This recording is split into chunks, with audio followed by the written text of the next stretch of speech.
कितने महान हैं जिन्होंने इस देश की महानता को आदर्श का रूप दिया। महान है ये देश जिसमें ऐसे वीरों ने जन्म लिया। कितनी महान है इस देश की ममता जिसने ऐसे महावीरों को जन्म दिया, जिन्होंने देश पर अपना सर्वस्व निछावर करके वीर गति प्राप्त की, अमर हो गए। सदा जीवना नहीं जहान अंदर, खिली रहेगी सदा गुलजार नहीं। सदा जीवना नहीं जहान अंदर, खिली रहेगी सदा गुलजार नहीं। सदा कूड़ती रहे ना जार शाही, सदा जाबरा हथ तलवार नहीं। रंग बदलती रहेगी सदा कुदरत, बनदा वक्त किसी दा यार नहीं। होसी धर्म दी जित अखीर बंदे, बेड़ी पाप दी लगनी पार नहीं। सेवा देश दी जिंदड़ी है बड़ी औखी, गल्लां करनियां ढेर सुखलियां ने। जिन्हां देश सेवा विच पैर पाया, उन्हां लख मुसीबतां चलियां ने। मैं सुरेंद्र शर्मा, इंडोज टीवी ਲਈ। दर्शकों, ਇਹ ਜਿਹੜੀਆਂ ਲਾਈਨਾਂ ਨੇ ਇਹਨਾਂ ਨਾਲ ਤੁਸੀਂ ਵੀ ਵਾਕਫ ਹੋ ਤੇ ਇਹ ਲਾਈਨਾਂ ਉਸ ਮਹਾਨ ਸੂਰਬੀਰ ਨਾਲ ਜੁੜੀਆਂ ਨੇ ਜਿਹੜਾ ਬਹੁਤ ਛੋਟੀ ਉਮਰ ਦਾ ਸ਼ਹੀਦ ਹੋਇਆ, ਕਰਤਾਰ ਸਿੰਘ ਸਰਾਭਾ। ਲੁਧਿਆਣਾ ਜ਼ਿਲ੍ਹੇ ਦੇ ਵਿੱਚ ਬਹੁਤ ਹੀ ਖੂਬਸੂਰਤ ਪਿੰਡ ਸਰਾਭਾ ਪਿੰਡ, ਜਿਹਦੇ ਵਿੱਚ ਕਰਤਾਰ ਸਿੰਘ ਸਰਾਭਾ ਜੰਮਿਆ, ਪੈਦਾ ਹੋਇਆ, ਪਹਿਲੀ ਕਿਲਕਾਰੀ ਮਾਰੀ। ਅੱਜ ਅਸੀਂ ਉਸ ਘਰ ਦੇ ਵਿੱਚ ਉਹਨਾਂ ਚੀਜ਼ਾਂ ਨਾਲ, ਉਹਨਾਂ ਯਾਦਾਂ ਨਾਲ ਤੁਹਾਨੂੰ ਮਿਲਾਵਾਂਗੇ ਜਿਹੜੀਆਂ ਉਸ ਛੋਟੀ ਉਮਰ ਦੇ ਸ਼ਹੀਦ ਨਾਲ ਜੁੜੀਆਂ ਹੈ। ਆਓ ਤੁਹਾਨੂੰ ਮਿਲਾਉਂਦੇ ਹਾਂ ਅੱਜ ਕਰਤਾਰ ਸਿੰਘ ਸਰਾਭਾ ਦੇ ਜੱਦੀ ਘਰ ਨਾਲ। ਹੋ ਸੇਵਾ ਦੇਸ਼ ਦੀ ਜਿੰਦੜੀ ਏ ਬੜੀ ਔਖੀ, ਨੀ ਗੱਲਾਂ ਕਰਨੀਆਂ ਢੇਰ ਸੁਖਲੀਆਂ ਨੇ। ਹੋ ਜਿੰਨਾ ਦੇਸ਼ ਸੇਵਾ ਵਿੱਚ ਪੈਰ ਪਾਇਆ, ਨੀ ਉਹਨਾਂ ਲੱਖ ਮੁਸੀਬਤਾਂ ਚੱਲੀਆਂ ਨੇ। ਜਦੋਂ ਤੁਸੀਂ ਘਰ ਦੇ ਵਿੱਚ ਅੰਦਰ ਵੜਦੇ ਹੀ ਆ ਤਾਂ ਆਪਾਂ ਦੇਖਦੇ ਹਾਂ ਕਿ ਕਰਤਾਰ ਸਿੰਘ ਸਰਾਭਾ ਜੀ ਦਾ ਇੱਕ ਬੁੱਤ ਜਿਹੜਾ ਉਹਨਾਂ ਦੇ ਕਮਰੇ ਦੇ ਵਿੱਚ ਲੱਗਿਆ ਹੋਇਆ, ਔਰ ਉਸ ਬੁੱਤ ਦੇ ਨਾਲ ਹੀ ਉਸ ਤੋਂ ਪਹਿਲਾਂ ਜਿਹੜਾ ਕਮਰਾ ਤੁਸੀਂ ਦੇਖ ਰਹੇ ਹੋ, ਇਹ ਕਮਰਾ ਵੀ ਕਰਤਾਰ ਸਿੰਘ ਸਰਾਭਾ ਉਹਨਾਂ ਦਾ ਜੱਦੀ ਘਰ ਦਾ ਇੱਕ ਕਮਰਾ ਹੈ। ਇਸ ਕਮਰੇ ਦੇ ਵਿੱਚ ਅਲੱਗ-ਅਲੱਗ ਉਹਨਾਂ ਸ਼ਹੀਦਾਂ ਦੀਆਂ ਫੋਟੋ ਲੱਗੀਆਂ, ਅਲੱਗ-ਅਲੱਗ ਪਰਿਵਾਰ ਦਾ ਜਿਹੜਾ ਕਰਤਾਰ ਸਿੰਘ ਸਰਾਭਾ ਉਹਨਾਂ ਦਾ ਆਪਣਾ ਪਰਿਵਾਰ ਹੈ, ਉਹਨਾਂ ਦੀਆਂ ਚਾਹੇ ਉਹਨਾਂ ਦੀ ਭਾਣਜੀ ਦੀ ਫੋਟੋ ਹੈਗੀ ਆ, ਭਾਣਜੇ ਦੀ ਫੋਟੋ ਹੈਗੀ ਆ, ਉਹਨਾਂ ਦੇ ਪਰਿਵਾਰਕ ਮੈਂਬਰਾਂ ਦੀਆਂ ਫੋਟੋ ਹੈਗੀਆਂ ਵਾ, ਔਰ ਹੋਰ ਬਹੁਤ ਸਾਰੇ ਜਿਹੜੇ ਗਦਰ ਲਹਿਰ ਦੇ ਨਾਲ ਸੰਬੰਧਿਤ ਬਹੁਤ ਸਾਰੇ ਸ਼ਹੀਦ ਨੇ, ਜਿਵੇਂ ਸ਼ਹੀਦ ਪੰਡਿਤ ਕਾਂਸ਼ੀ ਰਾਮ ਉਹਨਾਂ ਦੀ ਫੋਟੋ ਲੱਗੀ ਹੋਈ ਆ, ਸ਼ਹੀਦ ਬੁੱਢਾ ਸਿੰਘ ਉਹਨਾਂ ਦੀ ਫੋਟੋ ਲੱਗੀ ਹੋਈ ਆ, ਔਰ ਹੋਰ ਵੀ ਬਹੁਤ ਸਾਰੀਆਂ ਜਿਹੜੀਆਂ ਫੋਟੋਆਂ ਨੇ। ਔਰ ਇਹਦੇ ਨਾਲ ਬਹੁਤ ਸਾਰੀਆਂ ਇਹੋ ਜਿਹੀਆਂ ਚੀਜ਼ਾਂ ਨੇ ਜਿਹੜੀਆਂ ਉਹਨਾਂ ਦੀਆਂ ਬਚਪਨ ਦੇ ਨਾਲ ਉਹਨਾਂ ਦੇ ਨਾਲ ਜੁੜੀਆਂ ਹੋਈਆਂ। ਉਹ ਅਸੀਂ ਇੱਕ ਇੱਕ ਕਰਕੇ ਆਪਾਂ ਤੁਹਾਨੂੰ ਇਹ ਚੀਜ਼ਾਂ ਜ਼ਰੂਰ ਦਿਖਾਵਾਂਗੇ। ਆਓ ਤੁਹਾਨੂੰ ਅਗਲਾ ਇੱਕ ਹੋਰ, ਜਿਵੇਂ ਇਸ ਪਾਸੇ ਦੇ ਵਿੱਚ ਸ਼ਹੀਦ ਊਧਮ ਸਿੰਘ ਦੀ ਫੋਟੋ ਇਹਦੇ ਵਿੱਚ ਰੱਖੀ ਹੋਈ ਹੈ। ਸ਼ਹੀਦ ਜਿਹੜਾ ਊਧਮ ਸਿੰਘ ਕਸੇਲ, ਊਧਮ ਸਿੰਘ ਇੱਕ ਸ਼ਹੀਦ ਊਧਮ ਸਿੰਘ ਸੀਗਾ, ਇੱਕ ਊਧਮ ਸਿੰਘ ਕਸੇਲ ਵੀ ਸੀਗਾ ਜਿਹੜਾ ਗਦਰ ਲਹਿਰ ਦੇ ਨਾਲ ਸੰਬੰਧਿਤ ਸੀ, ਉਹਨਾਂ ਦੀ ਫੋਟੋ ਲੱਗੀ ਹੋਈ ਆ। ਔਰ ਇਹ ਜਿਹੜੀਆਂ ਦੋ ਘੜੀਆਂ ਤੁਸੀਂ ਵੇਖ ਰਹੇ ਹੋ, ਇਹ ਦੋਨੋਂ ਘੜੀਆਂ ਜਿਹੜੀਆਂ ਹੈਗੀਆਂ ਵਾ ਉਸ ਸਮੇਂ ਦੀਆਂ ਹੀ ਹੈ ਜਦੋਂ ਕਰਤਾਰ ਸਿੰਘ ਸਰਾਭਾ ਇਸ ਘਰ ਦੇ ਵਿੱਚ ਪੈਦਾ ਹੋਇਆ ਸੀ। ਔਰ ਖੂਬਸੂਰਤ ਗੱਲ ਇਹ ਹੈਗੀ ਆ ਕਿ ਕੋਸ਼ਿਸ਼ ਇਹ ਕੀਤੀ ਹੋਈ ਹੈ ਕਿ ਜਿਹੜੀਆਂ ਚੀਜ਼ਾਂ ਕਰਤਾਰ ਸਿੰਘ ਸਰਾਭੇ ਦੇ ਨਾਲ ਜੁੜੀਆਂ ਹੋਈਆਂ ਸੀ, ਉਹਨਾਂ ਦੀ ਜ਼ਿੰਦਗੀ ਦੇ ਨਾਲ ਜੁੜੀਆਂ, ਚਾਹੇ ਉਹਨਾਂ ਦੇ ਬਚਪਨ ਦੇ ਨਾਲ ਕੋਈ ਨਾ ਕੋਈ ਚੀਜ਼ ਜੁੜੀ ਹੈ ਜਾਂ ਉਸ ਘਰ ਦੇ ਵਿੱਚੋਂ ਉਹ ਵਰਤੀਆਂ ਜਾਂਦੀਆਂ ਸੀ, ਉਹਨਾਂ ਨੂੰ ਐਜ਼ ਇਟ ਇਜ਼ ਹੀ ਪੁਰਾਤੱਤਵ ਵਿਭਾਗ ਵੱਲੋਂ ਉਹ ਸਾਂਭਣ ਦੀ ਕੋਸ਼ਿਸ਼ ਕੀਤੀ ਗਈ ਹੈ। ਸੋ ਉਹ ਇੱਕ ਇੱਕ ਚੀਜ਼ ਜਿਹੜੀ ਹੈਗੀ ਆਪਾਂ ਤੁਹਾਨੂੰ ਦਿਖਾਵਾਂਗੇ। ਆਓ ਆਪਾਂ ਅਗਲੇ ਕਮਰੇ ਦੇ ਵਿੱਚ ਫਿਰ ਤੁਹਾਨੂੰ ਲੈ ਕੇ ਚੱਲੀਏ। ਇਹ ਇੱਕ ਸ਼ੀਸ਼ਾ ਹੈ ਜਿਹੜਾ ਬਹੁਤ ਖੂਬਸੂਰਤ ਉਸ ਸਮੇਂ ਦੀ ਯਾਦ ਹੈ, ਜਿਹੜੀ ਚੀਜ਼ ਉਹਨਾਂ ਨੇ ਸਾਂਭ ਕੇ ਰੱਖੀ ਹੈ, ਜਿਹਦੇ ਵਿੱਚ ਕਰਤਾਰ ਸਿੰਘ ਸਰਾਭਾ ਦੀ ਫੈਮਿਲੀ, ਉਹਨਾਂ ਦੇ ਪਿਤਾ ਜੀ, ਭਾਵੇਂ ਉਹਨਾਂ ਦੇ ਪਿਤਾ ਜੀ ਦੀ ਬਹੁਤ ਛੋਟੀ ਉਮਰ ਸੀ ਕਰਤਾਰ ਸਿੰਘ ਸਰਾਭਾ ਦੀ ਜਦੋਂ ਉਹਦੇ ਮਾਤਾ ਪਿਤਾ ਜੀ ਦੀ ਡੈਥ ਹੋ ਚੁੱਕੀ ਹੈ। ਦਾਦਾ ਵਦਨ ਸਿੰਘ ਉਹਨਾਂ ਨੇ ਉਹਨਾਂ ਨੂੰ ਪਾਲਿਆ ਵਾ, ਉਹਦੇ ਬਾਰੇ ਆਪਾਂ ਗੱਲ ਕਰਾਂਗੇ। ਬਟ ਇਹ ਸ਼ੀਸ਼ਾ ਘਰ ਦੇ ਵਿੱਚ ਯੂਜ਼ ਕੀਤਾ ਜਾਂਦਾ ਰਿਹਾ। ਔਰ ਇਹ ਇੱਕ ਜਿਹੜੀ ਕਰਤਾਰ ਸਿੰਘ ਸਰਾਭੇ ਹੋਣਾ ਦੀ ਮੁੱਖ ਜਿਹੜੀ ਸਟੈਚੂ ਹੈ, ਬੁੱਤ ਹੈ, ਉਹ ਇਸ ਘਰ ਦੇ ਵਿੱਚ ਉਹਨਾਂ ਦੇ ਇਸ ਕਮਰੇ ਦੇ ਵਿੱਚ ਲਗਾਇਆ ਗਿਆ ਹੈ। ਜਿਹੜੇ ਜਦੋਂ ਵੀ ਕੋਈ ਆਉਂਦਾ ਹੈ ਇਹਨੂੰ ਦੇਖਦਾ ਹੈ ਤੇ ਮੈਨੂੰ ਲੱਗਦਾ ਹੈ ਕਿ ਇਹਦੇ ਵਿੱਚ ਕਿਤੇ ਨਾ ਕਿਤੇ ਸਾਡੀਆਂ ਜਿਹੜੀਆਂ ਸਾਡੇ ਆਪਣੇ ਆਪ ਦੇ ਅੰਦਰੋਂ ਵੀ ਬਹੁਤ ਕੁਛ ਉਹ ਨਿਕਲਦਾ ਹੈ, ਕੁਛ ਕਰਦਾ ਹੈ, ਕੁਛ ਕਹਿੰਦਾ ਹੈ ਆਪਣਾ ਅੰਦਰਲਾ ਆਪਣਾ ਆਪ ਵੀ। ਔਰ ਇਹ ਮੈਨੂੰ ਲੱਗਦਾ ਹੈ ਕਿ ਮਹਿਜ਼ ਇਹ ਸਟੈਚੂ ਨਹੀਂ ਹੈ, ਬੁੱਤ ਨਹੀਂ ਹੈ, ਇਹਦੇ ਵਿੱਚੋਂ ਬਹੁਤ ਕੁਝ ਬੋਲਦਾ ਹੈ ਔਰ ਬਹੁਤ ਕੁਝ ਸਵਾਲ ਵੀ ਕਰਦਾ ਹੈ।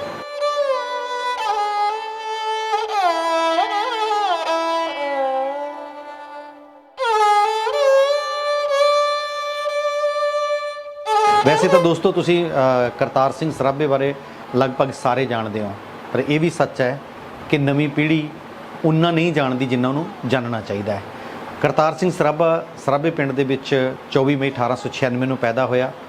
ਬਾਪ ਮੰਗਲ ਸਿੰਘ, ਮਾਤਾ ਸਾਹਿਬ ਕੌਰ। ਇੱਕ ਦੁਖਾਂਤ ਹੈ ਕਿ ਜਦੋਂ ਕਰਤਾਰ ਸਿੰਘ ਸਰਾਭੇ ਦੀ ਬਹੁਤ ਛੋਟੀ ਉਮਰ ਸੀ ਜਦੋਂ ਉਹਨਾਂ ਦੇ ਮਾਂ-ਬਾਪ ਸਵਰਗਵਾਸ ਹੋ ਗਏ, ਔਰ ਇਹਨਾਂ ਦਾ ਪਾਲਣ ਪੋਸ਼ਣ ਜਿਹੜਾ ਹੈਗਾ ਉਹ ਇਹਨਾਂ ਦੇ ਦਾਦਾ ਵਦਨ ਸਿੰਘ ਨੇ ਕੀਤਾ ਹੈ। ਇੱਕ ਬਹੁਤ ਅਮੀਰ ਫੈਮਿਲੀ ਸੀ। ਦਾਦਾ ਵਦਨ ਸਿੰਘ ਚਾਹੁੰਦੇ ਸੀਗੇ ਕਿ ਮਾਂ-ਬਾਪ ਦਾ ਸਾਇਆ ਸਿਰ ਤੇ ਨਹੀਂ ਹੈ ਤਾਂ ਕਰਤਾਰ ਸਿੰਘ ਸਰਾਭਾ ਐ ਨਾ ਹੋਵੇ ਕਿ ਇਹਦੀ ਪਰਵਰਿਸ਼ ਦੇ ਵਿੱਚ ਕਿਤੇ ਨਾ ਕਿਤੇ ਕੋਈ ਘਾਟ ਰਹਿ ਜੇ ਤੇ ਲੋਕ ਮੈਨੂੰ ਤਾਨੇ ਮਿਹਣੇ ਮਾਰਨ ਕਿ ਤੂੰ ਠੀਕ ਢੰਗ ਨਾਲ ਇਹਦੀ ਪਰਵਰਿਸ਼ ਨਹੀਂ ਕਰ ਸਕਿਆ। ਕਰਤਾਰ ਸਿੰਘ ਸਰਾਭੇ ਨੇ ਮੁੱਢਲੀ ਸਿੱਖਿਆ ਜਿਹੜੀ ਹੈਗੀ ਆ ਉਹ ਮਾਲਵਾ ਖਾਲਸਾ ਸਕੂਲ ਲੁਧਿਆਣੇ ਤੋਂ ਪ੍ਰਾਪਤ ਕੀਤੀ ਔਰ ਉਚੇਰੀ ਸਿੱਖਿਆ ਲਈ ਉਸ ਤੋਂ ਬਾਅਦ ਉਹ ਉੜੀਸਾ ਗਏ। ਉੜੀਸਾ ਤੋਂ ਬਾਅਦ ਉਹ ਸਿੱਧੇ ਕਰਤਾਰ ਸਿੰਘ ਸਰਾਭੇ ਨੂੰ ਦਾਦਾ ਵਦਨ ਸਿੰਘ ਨੇ ਇੱਕ ਚੰਗੀ ਜ਼ਿੰਦਗੀ ਜਿਉਣ ਦੇ ਲਈ, ਚੰਗੀ ਜ਼ਿੰਦਗੀ ਜਿਉਣ ਦੇ ਲਈ, ਇੱਕ ਵਧੀਆ ਤਾਲੀਮ ਹਾਸਲ ਕਰਨ ਦੇ ਲਈ, ਐਜੂਕੇਸ਼ਨ ਲੈਣ ਦੇ ਲਈ ਉਹਨਾਂ ਨੂੰ ਅਮਰੀਕਾ ਦੇ ਵਿੱਚ ਭੇਜ ਦਿੱਤਾ। ਔਰ ਜਿੱਥੇ ਯੂ ਟਰਨ ਆਉਂਦਾ ਉਹਨਾਂ ਦੀ ਲਾਈਫ ਦਾ, ਜਿੱਥੋਂ ਕਰਤਾਰ ਸਿੰਘ ਸਰਾਭਾ ਬਣਦਾ ਹੈ, ਉਹ ਅਮਰੀਕਾ ਜਾ ਕੇ ਕਰਤਾਰ ਸਿੰਘ ਸਰਾਭੇ ਦੀ ਜ਼ਿੰਦਗੀ ਦੇ ਵਿੱਚ ਇੱਕ ਬਹੁਤ ਵੱਡਾ ਟਵਿਸਟ ਆਉਂਦਾ ਹੈ ਜਦੋਂ ਉਹ ਗਦਰ ਲਹਿਰ ਦੇ ਵਿੱਚ ਸ਼ਾਮਲ ਹੁੰਦੇ ਹੈ। ਔਰ ਉਹ ਗਦਰ ਲਹਿਰ ਜਿਹਨੇ ਹਿੰਦੁਸਤਾਨ ਦੇ ਵਿੱਚ ਗਦਰ ਕਰਨ ਦੀ ਕੋਸ਼ਿਸ਼ ਕੀਤੀ ਔਰ ਉਸ ਗਦਰ ਲਹਿਰ ਦਾ ਇੱਕ ਬਹੁਤ ਵੱਡਾ ਆਜ਼ਾਦੀ ਦੀ ਲੜਾਈ ਦੇ ਵਿੱਚ ਇੱਕ ਬਹੁਤ ਵੱਡਾ ਯੋਗਦਾਨ ਹੈ। ਔਰ ਉਸ ਲਹਿਰ ਦਾ ਇੱਕ ਅਹਿਮ ਚੂਲ, ਇੱਕ ਅਹਿਮ ਹਿੱਸਾ ਜਿਹੜਾ ਹੈਗਾ ਉਹ ਕਰਤਾਰ ਸਿੰਘ ਸਰਾਭਾ ਹੈ। ਬਹੁਤ ਛੋਟੀ ਉਮਰ ਦੇ ਵਿੱਚ ਜਦੋਂ ਕਰਤਾਰ ਸਿੰਘ ਸਰਾਭਾ ਅਮਰੀਕਾ ਪੜ੍ਹਨ ਗਿਆ ਸੈਨ ਫਰਾਂਸਿਸਕੋ ਦੇ ਵਿੱਚ, ਬਰਕਲੀ ਯੂਨੀਵਰਸਿਟੀ ਦੇ ਵਿੱਚ, ਉਹਨੇ ਕੈਮਿਸਟਰੀ ਦੀ ਪੜ੍ਹਾਈ ਦੇ ਵਿੱਚ ਐਡਮਿਸ਼ਨ ਲਈ।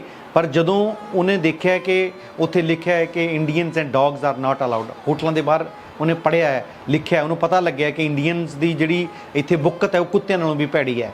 ਉਹਨੂੰ ਇਸ ਗੱਲ ਦਾ ਵੀ ਅਹਿਸਾਸ ਹੋਇਆ ਔਰ ਪਤਾ ਵੀ ਲੱਗਿਆ ਕਿ ਇੱਥੇ ਬਹੁਤ ਸਾਰੇ ਲੋਕ ਉਹ ਵੀ ਨੇ ਜਿਹੜੇ ਪਹਿਲਾਂ ਵੀ ਇੱਥੇ ਆਏ ਨੇ ਪਰ ਹਿੰਦੁਸਤਾਨ ਦੀ ਆਜ਼ਾਦੀ ਲਈ ਫਿਕਰਮੰਦ ਨੇ, ਜਿਹੜੇ ਹਕੂਮਤ ਹਿੰਦੁਸਤਾਨ ਦੇ ਵਿੱਚ ਅੰਗਰੇਜ਼ਾਂ ਦੀ ਹੁਕੂਮਤ ਜਿਹੜੀ ਹੈ ਉਹ ਜਿਹੜੀ ਇੱਥੋਂ ਦੇ ਲੋਕਾਂ ਦੇ ਨਾਲ ਜਿਹੜਾ ਸਲੂਕ ਕਰ ਰਹੀ ਹੈ ਉਹਨੂੰ, ਉਸ ਆਜ਼ਾਦੀ ਨੂੰ ਲੈਣ ਲਈ ਉਹ ਲੋਕ ਪਹਿਲਾਂ ਲੜਾਈਆਂ ਲੜ ਰਹੇ ਸੀ ਜਾਂ ਲੜਾਈ ਲੜਨ ਦੀ ਵਿਉਂਤਬੰਦੀ ਕਰ ਰਹੇ ਸੀ, ਜਿਨ੍ਹਾਂ ਦੇ ਵਿੱਚ ਬਾਬਾ ਸੋਹਣ ਸਿੰਘ ਪਕਨਾ, ਲਾਲਾ ਹਰਦਿਆਲ, ਬਾਬੂ ਕਾਂਸ਼ੀ ਰਾਮ ਮੜੌਲੀ, ਹੋਰ ਬਹੁਤ ਸਾਰੇ ਜਿਹੜੇ ਗਦਰ ਲਹਿਰ ਦੇ ਨਾਲ ਸੰਬੰਧਿਤ ਜਿਹੜੇ ਬਾਅਦ ਦੇ ਵਿੱਚ ਗਦਰ ਪਾਰਟੀ ਦੇ ਵਿੱਚ ਜਦੋਂ ਬਣੀ ਤਾਂ ਉਹਦੇ ਵਿੱਚ ਸ਼ਾਮਲ ਹੋਏ, ਤਾਂ ਉਹ ਲੋਕ ਜਿਹੜੇ ਸੀ ਲੜਾਈ ਲੜ ਰਹੇ ਸੀ। ਕਰਤਾਰ ਸਿੰਘ ਸਰਾਭੇ ਨੇ ਵੀ ਇਹ ਫੀਲ ਕੀਤਾ ਔਰ ਬਹੁਤ ਛੋਟੀ ਉਮਰ ਦੇ ਵਿੱਚ ਕਰਤਾਰ ਸਿੰਘ ਸਰਾਭਾ ਗਦਰ ਪਾਰਟੀ ਦੇ ਵਿੱਚ ਸ਼ਾਮਲ ਹੋਇਆ। ਇੱਕ ਬੜਾ ਇਹ ਆਪਾਂ ਇੱਥੇ ਵਿਸਥਾਰ ਦੇ ਵਿੱਚ ਨਹੀਂ ਜਾਵਾਂਗੇ, ਮੈਨੂੰ ਲੱਗਦਾ ਹੈ ਕਿ ਸਾਡੇ ਦਰਸ਼ਕਾਂ ਨੂੰ, ਸਾਡੇ ਔਰ ਨਿਊ ਜਨਰੇਸ਼ਨ ਨੂੰ ਜ਼ਰੂਰ ਉਹਨਾਂ ਦੀ ਜੀਵਨੀ ਬਾਰੇ, ਘੱਟੋ ਘੱਟ ਜੀਵਨੀ ਬਾਰੇ ਜ਼ਰੂਰ ਪੜ੍ਹਨਾ ਚਾਹੀਦਾ ਹੈ। ਬਹੁਤ ਕੁਛ ਹੈ ਉਹਨਾਂ ਦਾ, ਬਹੁਤ 19.5 ਸਾਲ ਦਾ ਉਹਨਾਂ ਦਾ ਜ਼ਿੰਦਗੀ ਦਾ ਸਫ਼ਰ ਹੈ, ਪਰ ਉਹ ਮੈਨੂੰ ਲੱਗਦਾ ਹੈ ਕਿ 19 ਸਦੀਆਂ ਤੋਂ ਵੀ ਵੱਧ ਵਾਲਾ ਜੀਵਨ ਉਹਨਾਂ ਨੇ ਜਿਉਆ ਔਰ ਉਹਦੇ ਵਿੱਚ ਇੰਨਾ ਕੁਛ ਭਰਿਆ ਪਿਆ, ਇੰਨੀਆਂ ਕੁਰਬਾਨੀਆਂ, ਇੰਨੀ ਦਲੇਰੀ, ਇੰਨਾ ਸਾਰਾ ਕੁਛ ਉਹਨਾਂ ਦੇ ਨਾਲ ਜੁੜੀਆਂ ਹੋਈਆਂ ਘਟਨਾਵਾਂ, ਜਿਹਦੇ ਵਿੱਚ ਕੁਛ ਇੱਕ ਦੋ ਘਟਨਾਵਾਂ ਆਪਾਂ ਜ਼ਰੂਰ ਤੁਹਾਡੇ ਨਾਲ ਸਾਂਝੀਆਂ ਕਰਾਂਗੇ ਕਿ ਜਦੋਂ ਉਹ ਅਮਰੀਕਾ ਦੇ ਵਿੱਚ ਵੀ ਗਏ, ਜਦੋਂ ਉਹ ਸੈਨ ਫਰਾਂਸਿਸਕੋ ਦੇ ਵਿੱਚ ਜਦੋਂ ਪੜ੍ਹਦੇ ਸੀ ਤੇ ਪੜ੍ਹਾਈ ਦੇ ਨਾਲ ਨਾਲ, ਔਰ ਤੁਸੀਂ ਦੇਖੋ ਕਿ ਉਹਦੇ ਵਿੱਚ ਉਸ 16-17 ਸਾਲ ਦੀ ਉਮਰ ਦੇ ਵਿੱਚ ਉਹ ਕਰਤਾਰ ਸਿੰਘ ਸਰਾਭਾ ਜਹਾਜ਼ ਉਡਾਉਣਾ ਸਿੱਖ ਜਾਂਦਾ ਹੈ। ਉਹ ਪੜ੍ਹਾਈ ਕੋਈ ਹੋਰ ਕਰਦਾ ਹੈ ਪਰ ਜਦੋਂ ਉਹਨੂੰ ਲੱਗਦਾ ਹੈ ਕਿ ਇਹਦੀ ਵੀ ਜ਼ਰੂਰਤ ਪਏਗੀ ਤਾਂ ਉਹ ਜਹਾਜ਼ ਦੀ ਟ੍ਰੇਨਿੰਗ ਲੈਂਦਾ ਹੈ ਔਰ ਜਹਾਜ਼ ਉਡਾਉਣਾ ਸਿੱਖ ਜਾਂਦਾ ਹੈ। ਉਹ ਜਹਾਜ਼ ਉਡਾ ਸਕਦਾ ਔਰ ਉਹਨੇ ਇੱਕ ਵਾਰ ਪ੍ਰਪੋਜ਼ਲ ਵੀ ਰੱਖੀ ਹੈ ਕਿ ਮੈਂ ਜਹਾਜ਼ ਉਡਾਵਾਂਗਾ, ਮੈਂ ਜਹਾਜ਼ ਲੈ ਕੇ ਆਪਾਂ ਸਾਰੇ ਹਿੰਦੁਸਤਾਨ ਜਾਵਾਂਗੇ। ਉਹਦੀ ਜੀਵਨ ਦੇ ਵਿੱਚ ਕਿਤੇ ਨਾ ਕਿਤੇ ਇਹ ਦਰਜ ਹੈ ਔਰ ਉਹਦੇ ਲਈ ਇੱਕ ਬਹੁਤ ਵੱਡੀ ਜਿਹੜੀ ਵੱਡੀ ਗੱਲ ਉਹਦੇ ਨਾਲ ਜੁੜਦੀ ਹੈ ਕਿ ਉਹਨਾਂ ਨੇ ਜਦੋਂ ਗਦਰ ਪਾਰਟੀ ਸਥਾਪਿਤ ਕੀਤੀ ਗਈ ਤਾਂ ਉਹਨਾਂ ਨੇ $200 ਜਿਹੜੇ ਉਹਨਾਂ ਕੋਲੇ ਸੀ ਉਹਨਾਂ ਨੇ ਉਹ ਪਾਰਟੀ ਨੂੰ ਦੇ ਦਿੱਤੇ। $200 1913 ਦੇ ਵਿੱਚ $200 ਦੀ ਕੀਮਤ ਕਿੰਨੀ ਹੋ ਸਕਦੀ ਹੈ ਔਰ ਇਹ ਕਰਤਾਰ ਸਿੰਘ ਸਰਾਭਾ ਹੀ ਕਰ ਸਕਦਾ ਸੀ। ਔਰ ਉਹਨੇ ਫਿਕਸ ਕੀਤਾ ਕਿ ਮੈਂ ਹਰ ਮਹੀਨੇ $2 ਆਪਣੇ ਖਰਚੇ ਦੇ ਲਵਾਂਗਾ। ਔਰ ਜਦੋਂ ਗਦਰ ਪਾਰਟੀ ਸਥਾਪਿਤ ਹੋਈ, ਗਦਰ ਅਖਬਾਰ ਕੱਢਿਆ ਗਿਆ 1856 ਦੇ ਵਿਦਰੋਹ ਨੂੰ, ਗਦਰ ਨੂੰ ਮੁੱਖ ਰੱਖ ਕੇ, ਉਹ ਤੋਂ ਪ੍ਰਭਾਵਿਤ ਹੋ ਕੇ ਗਦਰ ਅਖਬਾਰ ਕੱਢਿਆ ਗਿਆ। ਤਾਂ ਗਦਰ ਅਖਬਾਰ ਪਹਿਲਾਂ ਇੰਗਲਿਸ਼ ਦੇ ਵਿੱਚ ਨਿਕਲਦਾ ਸੀ, ਉਰਦੂ ਦੇ ਵਿੱਚ ਨਿਕਲਦਾ ਸੀ, ਤਾਂ ਇਹ ਫੈਸਲਾ ਵੀ ਕੀਤਾ ਗਿਆ ਕਿ ਇਸ ਨੂੰ ਪੰਜਾਬੀ ਲੋਕਾਂ ਤੱਕ ਪਹੁੰਚਾਉਣ ਦੇ ਲਈ ਇਹਦਾ ਪੰਜਾਬੀ ਦੇ ਵਿੱਚ ਅਨੁਵਾਦ ਕੀਤਾ ਜਾਵੇ। ਤਾਂ ਇਹ ਜ਼ਿੰਮਾ ਜਿਹੜਾ ਸੀ ਉਹ ਕਰਤਾਰ ਸਿੰਘ ਸਰਾਭੇ ਨੇ ਆਪਣੇ ਜ਼ਿੰਮੇ ਲਿਆ। ਕਰਤਾਰ ਸਿੰਘ ਸਰਾਭੇ ਨੇ ਜਿਹੜਾ 1 ਨਵੰਬਰ 1913 ਨੂੰ ਪਹਿਲਾ ਗਦਰ ਅਖਬਾਰ ਪੰਜਾਬੀ ਦੇ ਵਿੱਚ ਨਿਕਲਿਆ, ਉਹ ਸਾਰਾ ਦੇ ਸਾਰਾ ਸੰਪਾਦਿਤ ਜਿਹੜਾ ਸੀਗਾ ਉਹ ਕਰਤਾਰ ਸਿੰਘ ਸਰਾਭੇ ਨੇ ਕੀਤਾ ਸੀਗਾ। ਇਹ ਉਹਦੇ ਜੀਵਨ ਦੀਆਂ, ਉਹਦੀ ਪਰਸਨੈਲਿਟੀ ਦੀਆਂ, ਉਹਦੇ ਵਿਅਕਤੀਤਵ ਦੀਆਂ ਬਹੁਤ ਸਾਰੀਆਂ ਡਾਇਮੈਂਸ਼ਨਸ ਨੇ ਕਿ ਉਹ ਇੱਕ ਅੱਛਾ ਹੁਸ਼ਿਆਰ ਸਟੂਡੈਂਟ ਹੈ, ਉਹ ਇੱਕ ਅੱਛਾ ਪਾਇਲਟ ਹੈ, ਉਹ ਇੱਕ ਅੱਛਾ ਨਹੀਂ ਬਹੁਤ ਅੱਛਾ ਜਿਹੜਾ ਇੱਕ ਪੱਤਰਕਾਰ ਵੀ ਹੈ, ਸੰਪਾਦਕ ਵੀ ਹੈ। ਉਹ ਸਾਰਾ ਦਾ ਸਾਰਾ ਟੋਟਲ ਜਿਹੜਾ ਗਦਰ ਅਖਬਾਰ ਸੀ ਉਹ ਖੁਦ ਸੰਪਾਦਿਤ ਕਰਦਾ ਸੀਗਾ। ਉਹਦੀਆਂ ਨਜ਼ਮਾਂ ਸੈੱਟ ਕਰਨੀਆਂ, ਉਹਦੇ ਲਈ ਲੇਖ ਸੈੱਟ ਕਰਨੇ, ਉਹ ਸਾਰਾ ਕਰਤਾਰ ਸਿੰਘ ਸਰਾਭਾ ਕਰਦਾ ਸੀਗਾ। ਔਰ ਇਸ ਦੇ ਨਾਲ ਵੀ ਖਾਸ ਗੱਲ ਇਹ ਕਿ ਉਦੋਂ ਜਿਹੜੀਆਂ ਮਸ਼ੀਨਾਂ ਹੁੰਦੀਆਂ ਸੀ ਉਹ ਕੋਈ ਕੰਪਿਊਟਰਾਈਜ਼ ਨਹੀਂ ਸੀਗੀਆਂ, ਉਹ ਸਾਈਕਲੋ ਸਟਾਈਲ ਮਸ਼ੀਨਾਂ ਸੀਗੀਆਂ ਤੇ ਕਰਤਾਰ ਸਿੰਘ ਸਰਾਭਾ 18 ਘੰਟੇ ਉਹ ਹੱਥ ਨਾਲ ਸਾਈਕਲੋ ਸਟਾਈਲ ਮਸ਼ੀਨ ਗੇੜਦਾ ਤੇ ਉਹ ਅਖਬਾਰ ਕੱਢਦਾ ਹੀ ਨਹੀਂ, ਉਹ ਦੂਰ ਦੂਰ ਤੱਕ ਜਾ ਕੇ ਉਸ ਅਖਬਾਰ ਨੂੰ ਪੰਜਾਬੀ ਲੋਕਾਂ ਤੱਕ ਪਹੁੰਚਾਉਂਦਾ, ਉਹਨਾਂ ਲੋਕਾਂ ਨੂੰ ਪ੍ਰੇਰਿਤ ਕਰਦਾ ਕਿ ਹਿੰਦੁਸਤਾਨ ਦੇ ਵਿੱਚੋਂ ਗੋਰਿਆਂ ਨੂੰ ਬਾਹਰ ਕੱਢਣਾ ਬਹੁਤ ਬਹੁਤ ਜ਼ਿਆਦਾ ਜ਼ਰੂਰੀ ਹੈ। ਸੋ ਕਰਤਾਰ ਸਿੰਘ ਸਰਾਭੇ ਦਾ ਇਹ ਪੱਖ ਜਿਹੜਾ ਅਮਰੀਕਾ ਦੇ ਵਿੱਚ ਆ ਉਹ ਬਹੁਤ ਹੀ ਉਹਦੀ ਜ਼ਿੰਦਗੀ ਨੂੰ ਇੱਕ ਮੋੜਾ ਦਿੰਦਾ, ਇੱਕ ਟਰਨ ਦਿੰਦਾ ਹੈ। ਔਰ ਮੈਨੂੰ ਲੱਗਦਾ ਹੈ ਕਿ ਉਸ ਪੱਖ ਤੋਂ, ਉਸ ਜ਼ਿੰਦਗੀ ਦੇ ਉਸ ਪਹਿਲੂ ਤੋਂ ਅੱਜ ਦੇ ਨੌਜਵਾਨਾਂ ਨੂੰ ਬਹੁਤ ਕੁਝ ਸਿੱਖਣ ਦੀ ਲੋੜ ਹੈ ਕਿ ਜਦੋਂ ਅਸੀਂ ਇਹ ਮਹਿਸੂਸ ਕਰਦੇ ਹਾਂ, ਜਦੋਂ ਅਸੀਂ ਗੁਆਚ ਗਏ ਹਾਂ ਕਿਤੇ ਹੋਰ ਕਿ 18.5 ਅਸੀਂ ਇਸ ਗੱਲ 'ਤੇ ਵੀ ਮਾਣ ਕਰ ਰਹੇ ਹਾਂ ਕਿ ਅਸੀਂ 18 ਸਾਲ ਦੇ ਹੋ ਗਏ ਹਾਂ, ਤਾਂ 16ਵਾਂ ਵੀ ਟੱਪਿਆ, 17ਵਾਂ ਵੀ ਟੱਪਿਆ, 18ਵੇਂ 'ਚ ਮੁੰਡਾ ਬਦਨਾਮ ਹੋ ਗਿਆ, ਅਸੀਂ ਇਸ ਗੱਲ 'ਤੇ ਮਾਣ ਕਰ ਰਹੇ ਹਾਂ। ਨਹੀਂ, ਮਾਣ ਇਸ ਗੱਲ 'ਤੇ ਕਰਨ ਵਾਲਾ ਹੈ ਕਿ 18.5 ਸਾਲ ਦਾ ਕਰਤਾਰ ਸਿੰਘ ਸਰਾਭਾ ਕੀ ਕੁਝ ਕਰ ਜਾਂਦਾ ਹੈ ਆਪਣੇ ਲਈ ਨਹੀਂ, ਲੋਕਾਂ ਲਈ, ਤੇ ਅਸੀਂ ਵਿਸਾਰ ਕਿਉਂ ਦਿੱਤਾ ਹੈ। ਇਹ ਸਵਾਲ ਨੇ, ਅਸੀਂ ਹੋਰ ਵੀ ਤੁਹਾਨੂੰ ਅੱਗੇ ਮਿਲਾਵਾਂਗੇ ਉਹਨਾਂ ਦੇ ਘਰ ਦੇ ਨਾਲ। ਆਓ ਅੱਗੇ ਚੱਲੀਏ।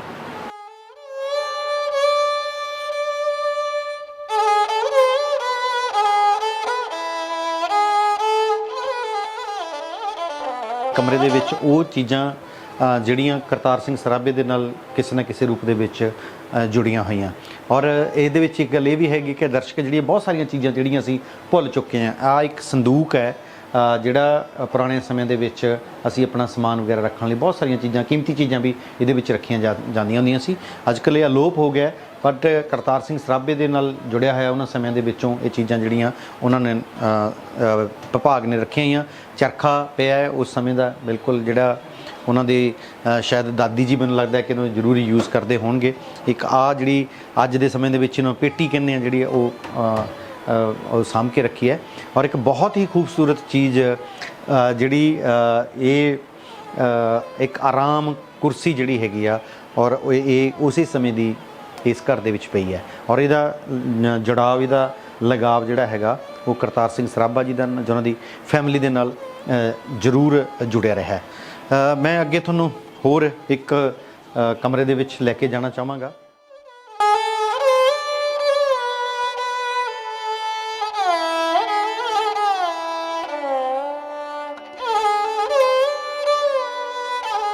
ਦੋਸਤੋ, ਕਰਤਾਰ ਸਿੰਘ ਸਰਾਭਾ ਅਮਰੀਕਾ ਦੇ ਵਿੱਚ ਜਦੋਂ ਪਹਿਲੀ ਸੰਸਾਰ ਜੰਗ ਚੱਲਦੀ ਹੈ ਤਾਂ ਗਦਰੀਆਂ ਨੇ ਫੈਸਲਾ ਕੀਤਾ ਕਿ ਹਿੰਦੁਸਤਾਨ ਜਾ ਕੇ, ਕਿਉਂਕਿ ਅੰਗਰੇਜ਼ ਜਿਹੜੇ ਹੈਗੇ ਆ ਉਹ ਜੰਗ ਦੇ ਵਿੱਚ ਉਲਝੇ ਹੋਣਗੇ ਤੇ ਆਪਾਂ ਹਿੰਦੁਸਤਾਨ ਜਾ ਕੇ ਗਦਰ ਕਰਾਂਗੇ। ਇੰਨੇ ਸਮੇਂ ਦੇ ਵਿੱਚ ਇੱਕ ਘਟਨਾ ਵਾਪਰਦੀ ਹੈ, ਕਾਮਾਗਾਟਾ ਮਾਰੂ ਦੀ ਘਟਨਾ। ਕਾਮਾਗਾਟਾ ਮਾਰੂ ਜਹਾਜ਼ ਦਾ ਤੁਹਾਨੂੰ ਲਗਭਗ ਮੈਨੂੰ ਲੱਗਦਾ ਹੈ ਕਿ ਹਰ ਪੰਜਾਬੀ ਨੂੰ ਇਹਦੇ ਬਾਰੇ ਪਤਾ ਹੋਣਾ ਚਾਹੀਦਾ, ਔਰ ਖੈਰ ਹੋਏਗਾ ਵੀ, ਭਾਵੇਂ ਨਵੀਂ ਪੀੜ੍ਹੀ ਨੂੰ ਇਸ ਗੱਲ ਦਾ ਸ਼ਾਇਦ ਨਹੀਂ ਪਤਾ ਹੈਗਾ। ਹਾਂ, ਇਹ ਜ਼ਰੂਰ ਹੈ ਕਿ ਪੰਜਾਬ ਦੇ ਵਿੱਚੋਂ ਅੱਜ ਬਹੁਤ ਵੱਡੀ ਦੌੜ ਇਸ ਕਿਸਮ ਦੀ ਲੱਗੀ ਹੈ ਕਿ ਕਿਸੇ ਨਾ ਕਿਸੇ ਢੰਗ ਨਾਲ ਅਸੀਂ ਆਪਣਾ ਮੁਲਕ ਛੱਡ ਕੇ ਅਮਰੀਕਾ, ਕੈਨੇਡਾ, ਇੰਗਲੈਂਡ, ਆਸਟ੍ਰੇਲੀਆ ਵਰਗੇ ਮੁਲਕਾਂ ਨੂੰ ਚਲੇ ਜਾਈਏ। ਪਰ ਜਦੋਂ ਜਿਹੜੇ ਲੋਕ ਪਹਿਲਾਂ ਵੀ ਗਏ ਆ, ਜੇ ਆਪਾਂ ਕਾਮਾਗਾਟਾ ਮਾਰੂ ਜਹਾਜ਼ ਦੀ ਗੱਲ ਕਰੀਏ ਤਾਂ ਅੰਗਰੇਜ਼ਾਂ ਨੇ ਇੱਕ ਕਾਨੂੰਨ ਲਾਗੂ ਕਰਤਾ ਸੀ ਕਿ ਹਿੰਦੁਸਤਾਨ ਦੇ ਵਿੱਚੋਂ ਕੋਈ ਵੀ ਜਹਾਜ਼ ਸਿੱਧਾ ਕੈਨੇਡਾ ਨੂੰ ਨਹੀਂ ਜਾਏਗਾ। ਤਾਂ ਬਾਬਾ ਗੁਰਦਿੱਤ ਸਿੰਘ ਨੇ ਇੱਕ ਫੈਸਲਾ ਕੀਤਾ, ਉਹਨੇ ਆਪਣੇ ਪੈਸਿਆਂ ਤੋਂ ਇੱਕ ਜਹਾਜ਼ ਖਰੀਦਿਆ ਤੇ ਉਹਨੇ ਜਿਹੜਾ ਜਹਾਜ਼ ਸੀਗਾ ਉਹ ਕੈਨੇਡਾ ਨੂੰ ਤੋਰਨ ਦੀ ਕੋਸ਼ਿਸ਼ ਕੀਤੀ। ਉਹ ਲੈ ਕੇ ਗਿਆ ਕਾਮਾਗਾਟਾ ਮਾਰੂ ਜਹਾਜ਼ ਦੇ ਨਾਮ ਦੇ ਨਾਲ। ਔਰ ਉਹ ਕਾਮਾਗਾਟਾ ਮਾਰੂ ਜਹਾਜ਼ ਜਦੋਂ ਕੈਨੇਡਾ ਦੀ ਬੰਦਰਗਾਹ 'ਤੇ ਪਹੁੰਚਿਆ ਤਾਂ ਅੰਗਰੇਜ਼ ਹਕੂਮਤ ਨੇ, ਕਿਉਂਕਿ ਕੈਨੇਡਾ ਦੇ ਵਿੱਚ ਵੀ ਅੰਗਰੇਜ਼ਾਂ ਦਾ ਰਾਜ ਸੀ, ਤਾਂ ਉਹਨਾਂ ਨੇ ਉੱਥੇ ਉਸ ਬੰਦਰਗਾਹ 'ਤੇ ਉਹਨਾਂ ਮੁਸਾਫਰਾਂ ਨੂੰ ਨਹੀਂ ਉਤਰਨ ਦਿੱਤਾ। ਵੱਡੀ ਜਹਿਦ ਹੋਈ ਹੈ, ਪਰ ਉਹਦੇ ਵਿੱਚ ਆਖਰਕਾਰ ਹਿੰਦੁਸਤਾਨ ਦੇ ਵਿੱਚੋਂ ਗਏ ਉਹਨਾਂ ਸਾਰੇ ਲੋਕਾਂ ਨੂੰ ਵਾਪਸ ਮੁੜਨਾ ਪਿਆ। ਪਰ ਇਸ ਸਮੇਂ ਦੇ ਵਿੱਚ ਜਦੋਂ ਇਹ ਕਾਮਾਗਾਟਾ ਮਾਰੂ ਦੀ ਜਹਿਦ ਚੱਲ ਰਹੀ ਸੀ ਤਾਂ ਕਰਤਾਰ ਸਿੰਘ ਸਰਾਭਾ ਵਰਗੇ ਤੇ ਗਦਰ ਪਾਰਟੀ ਨਾਲ ਸੰਬੰਧਿਤ ਸਾਰੇ ਕਾਰਕੁਨ ਪੂਰੇ ਸਤਰਕ ਸੀ ਔਰ ਉਹ ਉਹਨਾਂ ਯਾਤਰੀਆਂ ਦੇ ਨਾਲ ਬਿਲਕੁਲ ਇਨ ਟੱਚ ਸੀ। ਜਦੋਂ ਜਹਾਜ਼ ਵਾਪਸ ਮੋੜ ਦਿੱਤਾ ਤਾਂ ਕਰਤਾਰ ਸਿੰਘ ਸਰਾਭਾ ਤੇ ਬਾਕੀ ਸਾਥੀਆਂ ਨੇ ਫੈਸਲਾ ਕੀਤਾ ਔਰ ਇਹ ਸੁਝਾਅ ਕਰਤਾਰ ਸਿੰਘ ਸਰਾਭਾ ਦਾ ਹੀ ਸੀ ਕਿ ਸਾਨੂੰ ਉਹਨਾਂ ਜਿਹੜੇ ਯਾਤਰੀ ਹੈਗੇ ਆ ਉਹਨਾਂ ਨਾਲ ਗੱਲਬਾਤ ਕਰਨੀ ਚਾਹੀਦੀ ਹੈ, ਉਹਨਾਂ ਨੂੰ ਗਦਰ ਦਾ ਲਿਟਰੇਚਰ ਪੜ੍ਹਾਉਣਾ ਚਾਹੀਦਾ ਹੈ, ਉਹਨਾਂ ਨੂੰ ਦੱਸਣਾ ਚਾਹੀਦਾ ਹੈ ਕਿ ਹਿੰਦੁਸਤਾਨ ਨੂੰ ਆਜ਼ਾਦ ਕਰਾਉਣਾ ਅੱਜ ਜ਼ਰੂਰੀ ਕਿਉਂ ਹੈ। ਔਰ ਇਹ ਫੈਸਲਾ ਕੀਤਾ ਗਿਆ ਕਿ ਬਾਬਾ ਸੋਹਣ ਸਿੰਘ ਭਕਨਾ ਉਸ ਜਹਾਜ਼ ਦੇ ਵਿੱਚ ਜਾ ਕੇ ਤੇ ਉਹਨਾਂ ਯਾਤਰੀਆਂ ਨਾਲ ਗੱਲ ਕਰੇਗਾ ਔਰ ਉਸ ਜਹਾਜ਼ ਤੱਕ ਕਿਵੇਂ ਪਹੁੰਚਿਆ ਜਾ ਸਕਦਾ ਸੀ। ਤੁਸੀਂ ਅੰਦਾਜ਼ਾ ਲਗਾਓ ਕਿ ਉਹ ਛੋਟੀ ਜਿਹੀ ਉਮਰ ਦਾ ਨੌਜਵਾਨ 16-17 ਸਾਲ ਦਾ 18 ਸਾਲ ਦਾ ਉਹ ਮੁੰਡਾ ਉਹ ਇਹ ਕੰਮ ਕਰਦਾ ਹੈ, ਉਹ ਉਸੇ ਕਾਮਾ ਗਾਟਾ ਮਾਰੂ ਜਹਾਜ਼ ਦੇ ਵਿੱਚ ਜਾ ਕੇ ਬਾਬਾ ਸੋਹਣ ਸਿੰਘ ਭਕਨੇ ਲਈ ਕਮਰਾ ਬੁੱਕ ਕਰਾਉਂਦਾ ਹੈ ਤੇ ਇੰਨੇ ਹੀ ਨਹੀਂ ਕਿ ਕਮਰਾ ਬੁੱਕ ਕਰਾਉਂਦਾ ਹੈ, ਉਹਦੇ ਵਿੱਚ ਉਹ ਗਦਰ ਦਾ ਲਿਟਰੇਚਰ ਵੀ ਰੱਖ ਕੇ ਆਉਂਦਾ ਹੈ ਤੇ ਉਹਦੇ ਵਿੱਚ ਉਹ ਹਥਿਆਰ ਵੀ ਰੱਖ ਕੇ ਆਉਂਦਾ ਹੈ। ਉਹ ਕਿਸ ਢੰਗ ਨਾਲ ਉੱਥੇ ਤੱਕ ਪਹੁੰਚਿਆ ਹੋਏਗਾ ਇਹ ਤੁਸੀਂ ਸਹਿਜੇ ਅੰਦਾਜ਼ਾ ਲਗਾ ਸਕਦੇ ਹੋ ਕਿ ਉਹ ਕਿੰਨਾ ਚੁਸਤ ਫੁਰਤ ਬੱਚਾ ਸੀ ਉਹ। ਸੋ ਕਰਤਾਰ ਸਿੰਘ ਸਰਾਭਾ ਜਦੋਂ ਇਹ ਫੈਸਲਾ ਹੋ ਗਿਆ ਕਿ ਅਸੀਂ ਹਿੰਦੁਸਤਾਨ ਨੂੰ ਜਾਵਾਂਗੇ ਔਰ ਇੱਕ ਸਪੈਸੀਫਿਕ ਡੇਟ ਵੀ ਫਿਕਸ ਕੀਤੀ ਗਈ ਕਿ ਇਹ ਇੱਕ ਸੱਦਾ ਆਏਗਾ ਤੇ ਇਸ ਦੇ ਰੂਪ ਦੇ ਵਿੱਚ ਜੱਥੇ ਜਾਣਗੇ, ਪਰ ਕਰਤਾਰ ਸਿੰਘ ਸਰਾਭਾ ਉਹ ਇੰਨਾ ਸ਼ਾਤਰ ਔਰ ਇੰਨਾ ਤੇਜ਼ ਸੀ ਔਰ ਉਹਦੇ ਮਨ ਦੇ ਵਿੱਚ ਇੰਨੀ ਕਾਹਲ ਸੀ ਹਿੰਦੁਸਤਾਨ ਨੂੰ ਆਜ਼ਾਦ ਕਰਾਉਣ ਦੀ ਔਰ ਐਂ ਕਹਿ ਲਓ ਕਿ ਹਿੰਦੁਸਤਾਨ ਦੇ ਲਈ ਕੁਰਬਾਨ ਹੋਣ ਦੀ ਬਹੁਤ ਉਹਨੂੰ ਕਾਹਲ ਸੀਗੀ। ਉਹਨੇ ਜਿਹੜੀ ਤਰੀਕ ਮਿਥੀ ਸੀ ਉਹ ਤੋਂ ਪਹਿਲਾਂ ਹੀ ਬਿਨਾਂ ਕਿਸੇ ਦੱਸੇ ਨੂੰ ਉਹ ਬਰਮਾ ਵਿੱਚ ਦੀ ਸ਼੍ਰੀਲੰਕਾ ਵਿੱਚ ਦੀ ਹੁੰਦਾ ਹੋਇਆ ਹਿੰਦੁਸਤਾਨ ਪਹੁੰਚ ਗਿਆ ਕੇ ਔਰ ਹਿੰਦੁਸਤਾਨ ਦੇ ਵਿੱਚ ਵੀ ਆ ਕੇ ਉਹਦੇ ਲਈ ਬਾਬਾ ਸੋਹਣ ਸਿੰਘ ਭਕਨਾ ਉਹਨੂੰ ਬਾਲਾ ਜਰਨੈਲ ਕਿਹਾ ਕਰਦੇ ਸੀ। ਬਾਲਾ ਬਾਲਕ, ਜਰਨੈਲ ਬਹੁਤ ਵੱਡਾ ਸਿਪਾਹੀ ਔਰ ਵਾਕਈ ਉਹ ਬਾਲਾ ਜਰਨੈਲ ਸੀ। ਉਹਨੂੰ ਉੱਡਣਾ ਸੱਪ ਦੀਆਂ ਉਪਾਧੀਆਂ ਦਿੱਤੀਆਂ ਗਈਆਂ। ਉੱਡਣਾ ਸੱਪ ਸੀ, ਸੱਚੀ ਮੁੱਚੀ ਉਹ ਉੱਡਣਾ ਸੱਪ ਸੀ। ਉਹਦੇ ਨਾਲ ਇੱਕ ਛੋਟੀ ਜਿਹੀ ਘਟਨਾ ਤੁਹਾਨੂੰ ਦਰਸ਼ਕੋ ਮੈਂ ਦੱਸਣਾ ਚਾਹੁੰਦਾ ਕਿ ਜਦੋਂ ਬਾਬਾ ਸੋਹਣ ਸਿੰਘ ਭਕਨਾ ਨੂੰ ਅਰੈਸਟ ਕਰ ਲਿਆ ਗਿਆ ਤਾਂ ਉਹਨਾਂ ਨੂੰ ਅਰੈਸਟ ਕਰਨ ਤੋਂ ਬਾਅਦ ਰੇਲਵੇ ਸਟੇਸ਼ਨ ਤੋਂ ਜੇਲ੍ਹ ਤੱਕ ਜਦੋਂ ਲੈ ਕੇ ਜਾਣਾ ਸੀਗਾ ਤਾਂ ਉਹਨਾਂ ਨੂੰ ਟਾਂਗੇ 'ਤੇ ਲੈ ਕੇ ਜਾਇਆ ਜਾ ਰਿਹਾ ਸੀਗਾ। ਕਰਤਾਰ ਸਿੰਘ ਸਰਾਭਾ ਬਾਬਾ ਸੋਹਣ ਸਿੰਘ ਭਕਨਾ ਟਾਂਗੇ 'ਤੇ ਬੈਠਾ ਹੈ ਔਰ ਉਹ ਕੋਲ ਦੀ ਸਾਈਕਲ ਦੀ ਘੰਟੀ ਮਾਰ ਕੇ ਲੰਘ ਜਾਂਦਾ ਹੈ। ਬਾਬਾ ਸੋਹਣ ਸਿੰਘ ਭਕਨਾ ਨੂੰ ਪਤਾ ਲੱਗ ਜਾਂਦਾ ਹੈ ਕਿ ਕਰਤਾਰ ਸਿੰਘ ਸਰਾਭਾ ਕੋਲ ਦੀ ਗਿਆ, ਪਰ ਪੁਲਿਸ ਨੂੰ ਨਹੀਂ ਪਤਾ ਲੱਗਦਾ ਹੈ। ਇੱਕ ਪੁਲ 'ਤੇ ਨਾਕਾ ਲਾਇਆ ਹੋਇਆ, ਪੁਲ 'ਤੇ ਨਾਕਾ ਲਾਇਆ, ਕਰਤਾਰ ਸਿੰਘ ਸਰਾਭੇ ਨੂੰ ਪੁਲਿਸ ਲੱਭ ਰਹੀ ਹੈ ਤੇ ਕਰਤਾਰ ਸਿੰਘ ਸਰਾਭਾ ਸਾਈਕਲ 'ਤੇ ਜਾ ਕੇ ਪੁਲਿਸ ਵਾਲੇ ਨੂੰ ਪੁੱਛਦਾ ਤੁਸੀਂ ਕਿਹਨੂੰ ਲੱਭ ਰਹੇ ਹੋ? ਉਹ ਕਹਿੰਦੇ ਅਸੀਂ ਇੱਦਾਂ ਇੱਕ ਨੌਜਵਾਨ ਨੂੰ ਲੱਭ ਰਹੇ ਹੋ। ਕਹਿੰਦਾ ਇੱਥੇ ਹੁਣ ਲੱਭ ਲਿਓ। ਕੋਲ ਦੀ ਘੰਟੀ ਮਾਰ ਕੇ ਲੰਘ ਜਾਂਦਾ ਹੈ। ਸੱਚੀ ਮੁੱਚੀ ਉੱਡਣਾ ਸੱਪ ਸੀ, ਉਹ ਕਿਸੇ ਦੇ ਹੱਥ ਨਹੀਂ ਆਉਂਦਾ। ਔਰ ਉਹਦੇ ਨਾਲ ਇੱਕ ਹੋਰ ਜਿਹੜੀ ਉਹਦੇ ਵਿੱਚ ਇੱਕ ਕਿਸੇ ਨੂੰ ਕਨਵਿੰਸ ਕਰਨ ਦੀ ਪਾਵਰ ਸੀ ਜਿਹੜੀ ਸਭ ਤੋਂ ਜ਼ਰੂਰੀ ਹੁੰਦੀ ਹੈ ਇੱਕ ਇਨਕਲਾਬੀ ਲਈ ਔਰ ਇੱਕ ਜਿਹੜਾ ਕ੍ਰਾਂਤੀਕਾਰੀ ਹੈ ਕਿ ਉਹ ਲੋਕਾਂ ਨੂੰ ਕਨਵਿੰਸ ਕਿਵੇਂ ਕਰਵਾ ਸਕਦਾ ਹੈ। ਕਰਤਾਰ ਸਿੰਘ ਸਰਾਭਾ ਜੀ ਦੇ ਨਾਲ ਇੱਕ ਘਟਨਾ ਜੁੜੀ ਹੋਈ ਹੈ ਕਿ ਉਹ ਲੁਧਿਆਣੇ ਤੋਂ ਰੇਲ ਗੱਡੀ 'ਚ ਬੈਠੇ, ਉਹਨਾਂ ਨੇ ਜਲੰਧਰ ਤੱਕ ਜਾਣਾ ਸੀ। ਜਲੰਧਰ ਤੱਕ ਉਹਨਾਂ ਦੇ ਨਾਲ ਜਿਹੜੀ ਟ੍ਰੇਨ ਦੀ ਸੀਟ ਦੇ ਵਿੱਚੋਂ ਉੱਤੇ ਬੈਠੇ ਸੀਗੇ, ਉਹ ਸੀਟ ਦੇ ਨਾਲ ਉਹਨਾਂ ਦੇ ਨਾਲ ਇੱਕ ਪੁਲਿਸ ਆਫੀਸਰ ਸੀ। ਉਹ ਪੁਲਿਸ ਆਫੀਸਰ ਨਹੀਂ ਸੀ, ਮਤਲਬ ਉਹਦੇ ਕੋਲ ਇੱਕ ਜੇਲ੍ਹ ਖਾਨਾ ਦਾ ਜਿਹੜਾ ਜਿਹਦੇ 'ਚ ਅਸਲਾ ਖਾਨਾ ਦਾ ਜਿਹੜਾ ਕੰਟਰੋਲ ਕਰਨ ਵਾਲਾ ਸੀਗਾ, ਉਹ ਕੰਟਰੋਲ ਕਰਨ ਵਾਲਾ ਉਹਦੇ ਨਾਲ ਬੈਠਾ ਸੀਗਾ। ਕਰਤਾਰ ਸਿੰਘ ਸਰਾਭੇ ਨੇ ਉਹਦੇ ਨਾਲ ਗੱਲਾਂ ਕਰਨੀਆਂ ਸ਼ੁਰੂ ਕੀਤੀਆਂ। ਲੁਧਿਆਣੇ ਤੋਂ ਜਲੰਧਰ ਤੱਕ ਦਾ ਕਿੰਨਾ ਕੁ ਸਫ਼ਰ ਹੈ? ਘੰਟੇ ਦਾ ਹੋਏਗਾ, 1.5 ਘੰਟੇ ਦਾ ਹੋਏਗਾ ਟ੍ਰੇਨ ਦੇ ਵਿੱਚ।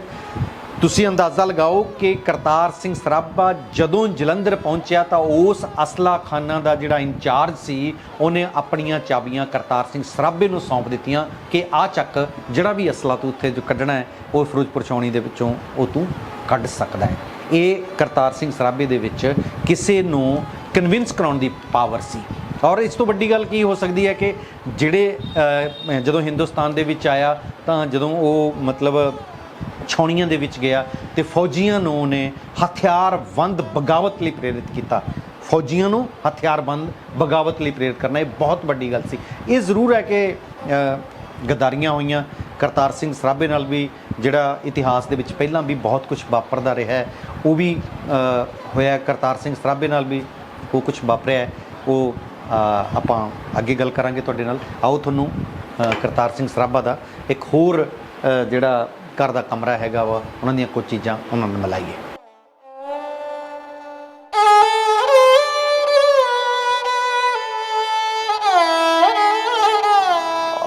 ਹੁਣ ਦੇ ਸਮੇਂ ਦੇ ਵਿੱਚ ਇਹਨਾਂ ਚੀਜ਼ਾਂ ਦੇ ਬਾਰੇ ਬਹੁਤ ਸਾਰੇ ਲੋਕ ਘੱਟ ਜਾਣਦੇ ਆ। ਇਹ ਮਧਾਣੀ ਹੈ ਜਿਹੜੀ ਪੁਰਾਣੇ ਸਮੇਂ ਦੇ ਵਿੱਚ ਜਦੋਂ ਆਪਾਂ ਦੁੱਧ ਰਿੜਕਦੇ ਸੀਗੇ ਹੈ ਨਾ, ਲੱਸੀ ਕੱਢਦੇ ਸੀ, ਮੱਖਣ ਕੱਢਦੇ ਸੀ, ਲੱਸੀ ਬਣਾਉਂਦੇ ਸੀਗੇ। ਆਹ ਚਾਟੀ ਹੈ ਜਿਹਦੇ ਵਿੱਚੋਂ ਮਤਲਬ ਦੁੱਧ ਰਿੜਕਿਆ ਜਾਂਦਾ ਸੀ। ਔਰ ਇਹ ਹੈ ਚੱਕੀ। ਪੁਰਾਣੇ ਸਮੇਂ ਦੇ ਵਿੱਚ ਜਿਹੜੀਆਂ ਚੱਕੀਆਂ ਦੇ ਵਿੱਚ, ਇਹਨਾਂ ਚੱਕੀਆਂ ਤੋਂ ਹੀ ਆਟਾ ਪੀਸਿਆ ਜਾਂਦਾ ਸੀ। ਔਰ ਜੇਲ੍ਹਾਂ ਦੇ ਵਿੱਚ ਵੀ ਇਹ ਤੋਂ ਹੀ ਸਖਤ ਚੱਕੀਆਂ ਪੀਸਣ ਦੀ ਜਿਹੜੀ ਉਹ ਸਜ਼ਾ ਮਿਲਦੀ ਸੀ। ਇਹ ਸੰਦੂਕ ਇਸ ਕਿਸਮ ਦਾ ਅੱਗੇ ਵੀ ਜਿਹੜਾ ਆਪਾਂ ਪਿੱਛੇ ਦੇਖ ਕੇ ਆਏ ਹਾਂ, ਉਹ ਇਹ ਸੰਦੂਕ ਵੀ ਹੈਗਾ।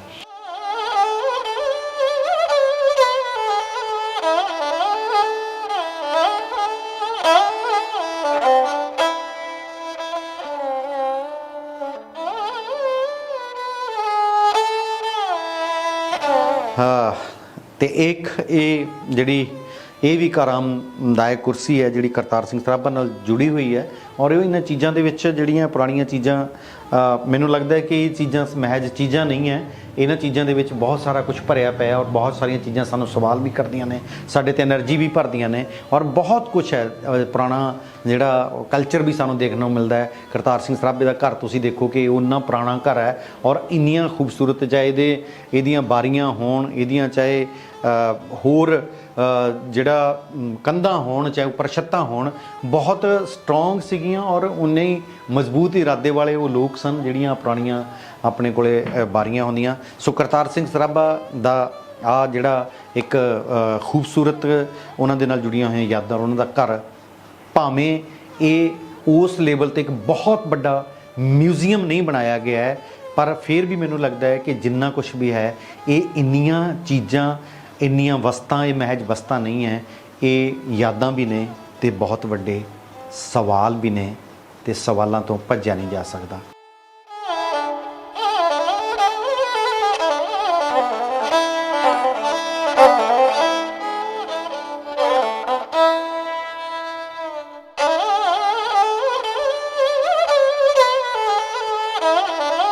ਹਾਂ ਤੇ ਦੋਸਤੋ, ਇਸ ਘਰ ਦੀ ਕੜੀ ਨਾਲ ਹੋਰ ਤੁਹਾਨੂੰ ਮਿਲਾਉਂਦੇ ਹਾਂ, ਜਿਨ੍ਹਾਂ ਦਾ ਭਾਵੇਂ ਕੰਮ ਨਹੀਂ ਹੈ, ਜਿਨ੍ਹਾਂ ਦੀ ਇਹ ਜ਼ਿੰਮੇਵਾਰੀ ਨਹੀਂ ਹੈ ਇਸ ਘਰ ਨੂੰ ਸਾਂਭਣਾ ਜਾਂ ਖੋਲ੍ਹ ਕੇ ਰੱਖਣਾ, ਪਰ ਉਹ ਫਿਰ ਵੀ ਆਪਣੀ ਜ਼ਿੰਮੇਵਾਰੀ ਨਿਭਾ ਰਹੇ ਨੇ। ਅਸੀਂ ਹੁਣੇ ਜਦੋਂ ਇੱਥੋਂ ਤੁਰਨ ਲੱਗੇ ਤਾਂ ਫਿਰ ਇੱਕ ਗੱਡੀ ਆਈ, ਜਿੰਦਾ ਬੰਦ ਕਰ ਦਿੱਤਾ ਸੀਗਾ, ਲੌਕ ਲਾ ਦਿੱਤਾ ਸੀਗਾ। ਫਿਰ ਉਹਨਾਂ ਨੇ ਇੱਕ ਜਿੰਦਾ ਖੋਲ੍ਹਿਆ ਕਿ ਹੁਣੇ ਹੀ ਕੋਈ ਹੋਰ ਘਰ ਵਿਜ਼ਿਟ ਕਰਨ ਆਇਆ, ਘਰ ਦੇਖਣ ਆਇਆ, ਤਾਂ ਉਹਨਾਂ ਨੇ ਇੱਕਦਮ ਚਾਬੀ ਮੰਗਵਾ ਕੇ ਫਿਰ ਖੋਲ੍ਹਿਆ।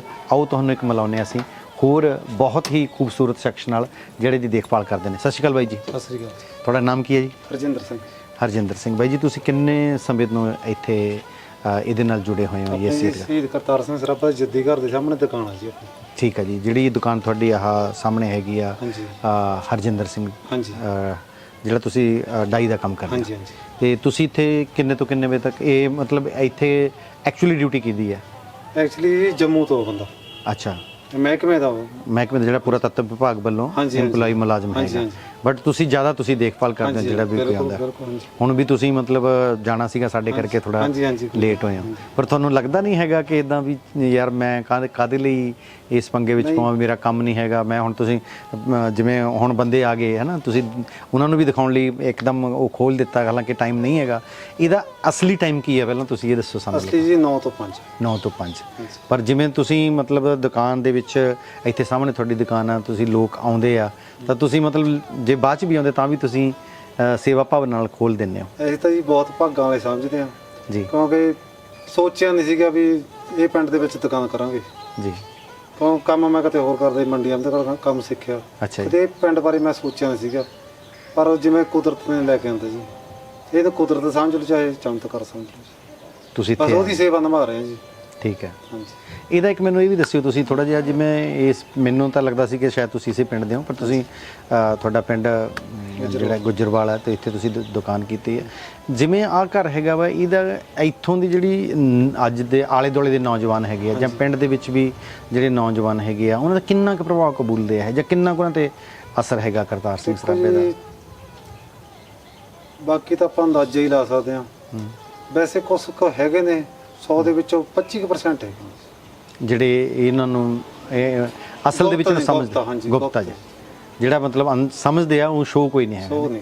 ਚਲੋ ਮੈਨੂੰ ਲੱਗਦਾ ਕਿ ਅੱਜ ਦੇ ਸਮੇਂ ਦੇ ਵਿੱਚ ਜੇ 25% ਵੀ ਹੈਗੇ ਕਰਤਾਰ ਸਿੰਘ ਸਰਾਭੇ ਦੇ ਪਿੰਡ ਦੇ ਵਿੱਚ, ਗੁਪਤਾ ਜੀ ਆਪਾਂ ਸਾਹਮਣੇ ਨਹੀਂ ਕਰ ਸਕਦੇ, ਵੀ ਉਹ ਖਬਰ ਕਿੰਨੀ ਕੁ ਭਾਵਨਾ ਹੋਊ, ਜੁੜੀ ਹੋਊ ਲੋਕਾਂ ਨਾਲ ਹਨਾ। ਠੀਕ ਹੈ। ਤੇ ਤਾਂ ਅੱਜ ਕੱਲ੍ਹ ਹਰ ਇੱਕ ਪਿੰਡਾਂ ਦੇ ਹਾਲਾਤ ਤੁਹਾਨੂੰ ਪਤਾ ਹੀ ਹੈ ਵੀ ਕਿਹੋ ਜਿਹੇ ਹੈਗੇ। ਕਿੱਧਰਲੇ ਪਾਸੇ ਯੂਥ ਕਿੱਧਰ ਪਾਸੇ ਚੱਲਾ ਗਿਆ ਨਾ। ਪਰ ਫਿਰ ਵੀ ਬਾਈ ਜੀ ਤੁਹਾਡਾ ਹਰਜਿੰਦਰ ਸਿੰਘ ਜੀ ਤੁਹਾਡਾ ਬਹੁਤ ਬਹੁਤ ਧੰਨਵਾਦ। ਤੁਸੀਂ ਸਾਨੂੰ ਵੀ ਸਾਡੇ ਕਰਕੇ ਤੁਹਾਨੂੰ ਲੇਟ ਹੋਣਾ ਪਿਆ। ਤੁਸੀਂ ਵੀ ਆ ਸੇਵਾ ਭਾਵਨਾ ਨਿਭਾ ਰਹੇ ਹੋ, ਜਿਹੜਾ ਕੰਮ ਤੁਹਾਡਾ ਨਹੀਂ ਹੈਗਾ ਤੁਸੀਂ ਉਹ ਵੀ ਕੰਮ ਕਰ ਰਹੇ ਹੋ, ਇਹਦੇ ਲਈ ਵੀ ਤੁਹਾਨੂੰ ਸਲੂਟ ਹੈ। ਸਾਨੂੰ ਤਾਂ ਇਹ ਆ ਦੂਰੋਂ ਭੈਣ ਭਾਈ ਕੋਈ ਨਾਰਾਜ਼ ਹੋ ਕੇ ਨਾ ਜਾਵੇ। ਡਿਊਟੀ ਵਾਲੇ ਤਾਂ ਡਿਊਟੀ ਕਰਦੇ ਨਹੀਂ ਆ, ਡਿਊਟੀ ਵਾਲਾ ਵੀ ਜਦੋਂ ਚਲੇ ਜਾਂਦੇ ਤੋਂ ਬਾਅਦ ਵੀ ਆ ਜਾਂਦੇ। 7 ਵਜੇ ਤੱਕ ਮੈਂ ਉਰੇ ਹੁੰਦਾ ਵਾਂ ਦੁਕਾਨ ਤੇ ਜੀ। 7 ਵਜੇ ਵੀ ਕਈ ਵਾਰੀ ਆ ਜਾਂਦੇ ਵੀ ਘਰ ਦੇਖਣਾ, ਬਹੁਤ ਦੂਰੋਂ ਆਉਂਦੇ ਆ ਤੇ ਫਿਰ ਦਿਖਾਉਣਾ ਪੈਂਦਾ ਜੀ। ਉਹ ਸੱਦ ਕੇ ਲਿਆਉਣਾ ਪੈਂਦਾ ਕਿਉਂਕਿ ਸਾਡੀਆਂ ਚਾਬੀਆਂ ਡਬਲ ਰੱਖੀਆਂ ਹੋਈਆਂ, ਕਿਉਂਕਿ ਮਹਿਕਮੇ ਆ ਜਾਂਦੇ ਸਾਨੂੰ ਚਾਬੀ ਦਿੱਤੀ ਹੈ ਜੀ। ਠੀਕ ਹੈ, ਸਾਡਾ ਬੰਦਾ ਨਾ ਹੋਵੇ ਤੁਸੀਂ ਸਾਨੂੰ ਕੋਈ ਰੋਕ ਟੋਕ ਨਹੀਂ ਤੇ ਖੋਲ ਕੇ। ਚਲੋ ਮੈਨੂੰ ਲੱਗਦਾ ਕਿ ਸ਼ਹੀਦ ਨੂੰ ਸ਼ਰਧਾਂਜਲੀ ਭੇਂਟ ਕਰਨ ਦਾ ਇਹ ਵੀ ਇੱਕ ਬਹੁਤ ਵਧੀਆ ਤਰੀਕਾ ਹੈ। ਤੁਹਾਡਾ ਬਹੁਤ ਬਹੁਤ ਧੰਨਵਾਦ ਜੀ। Thank you very much.